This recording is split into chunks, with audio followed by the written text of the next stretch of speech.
Olá, amigos da torcida tricolor, a Libertadores está de volta. Libertadores!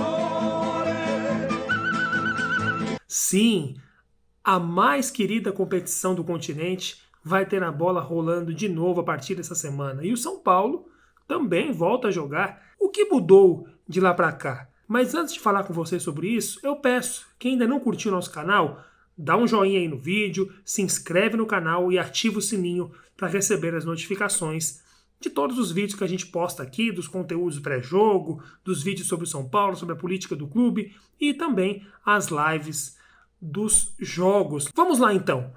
O que mudou de lá para cá? Primeiro vamos fazer um recorte aqui do número de partidas jogadas. São Paulo atuou 10 vezes desde aquele jogo fatídico contra o Mirassol. O São Paulo foi eliminado!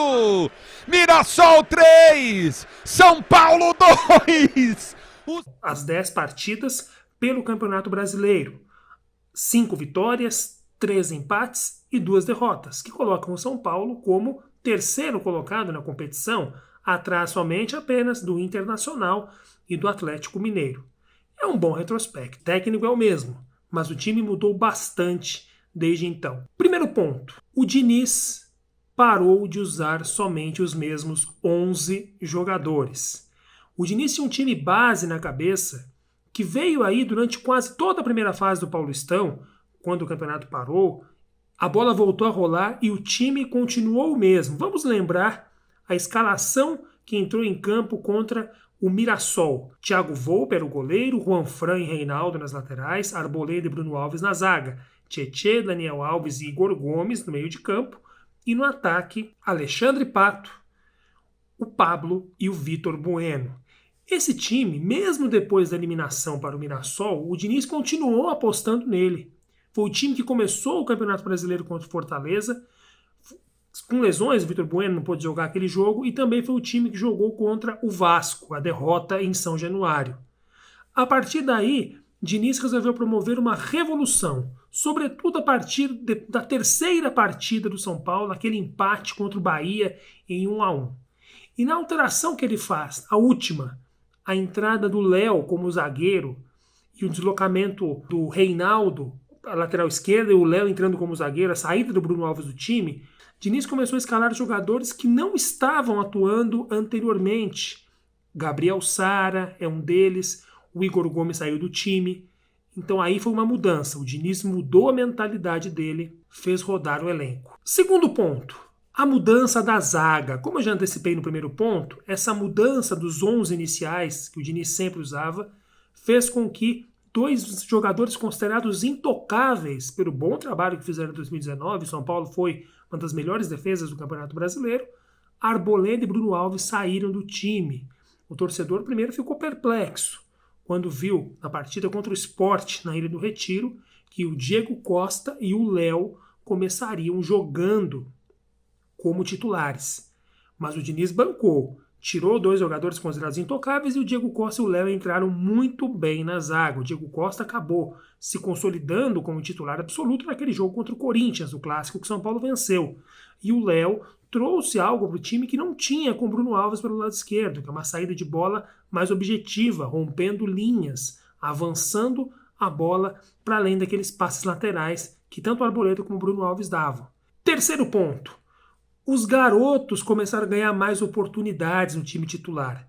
Vários deles que ficavam no banco ali, como opções para o banco, para o time no segundo tempo, mas entravam muito pouco ou quase não entravam, passaram a ter mais oportunidades.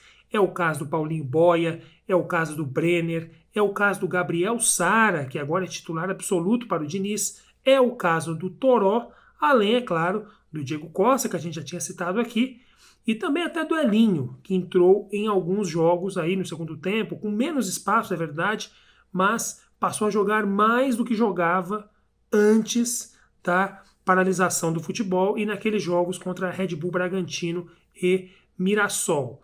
Então o Diniz também passa a lançar a mão nessa renovação do time dos jogadores da base. Quarto ponto, Diniz foi bastante enfático. Jogou para ganhar, jogou para vencer e afirmou pela primeira vez em quase um ano de trabalho que mesmo sem jogar bem, era importante conseguir o resultado positivo, conseguir os 3 pontos. Então, uma mudança considerável aí no discurso do narrador. Pela primeira vez assumiu esse tipo de postura. O ponto 5, pessoal, é uma coisa forçada. Não foi porque o técnico quis ou a comissão técnica quis. Daniel Alves se lesionou na vitória diante do Atlético Paranaense por 1-0. O melhor jogador do time na temporada, e mesmo depois da pandemia, vinha fazendo bons jogos. O time parecia que sentiria muito a falta de Daniel. É claro que a maior contratação do futebol brasileiro, talvez de todos os tempos, dos últimos anos, faz falta para qualquer time. Mas é fato que, sem Daniel Alves, o que parecia ser uma dependência extrema, não foi. O time conseguiu achar soluções e jogou bem. Fez partidas boas, ganhou jogos, inclusive o clássico contra o Corinthians, sem o Daniel Alves. Isso faz o Daniel Alves um jogador que não faz falta nenhuma? É evidente que não.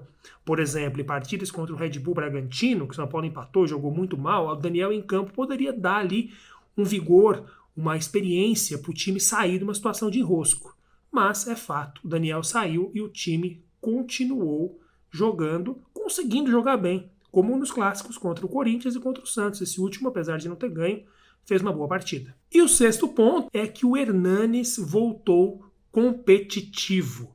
O Hernanes, que vinha praticamente fora do São Paulo, chegou a ter cogitado até a saída dele para a 2ª divisão da Itália, já tinha demonstrado que pensava em deixar o clube porque não se sentia útil, voltou a jogar bem. Se não é aquele Hernanes genial, de grandes jogadas, finalizações e gols importantíssimos, como foi na passagem anterior de 2017, ele trouxe novamente ar de competitividade e qualidade técnica no meio-campo.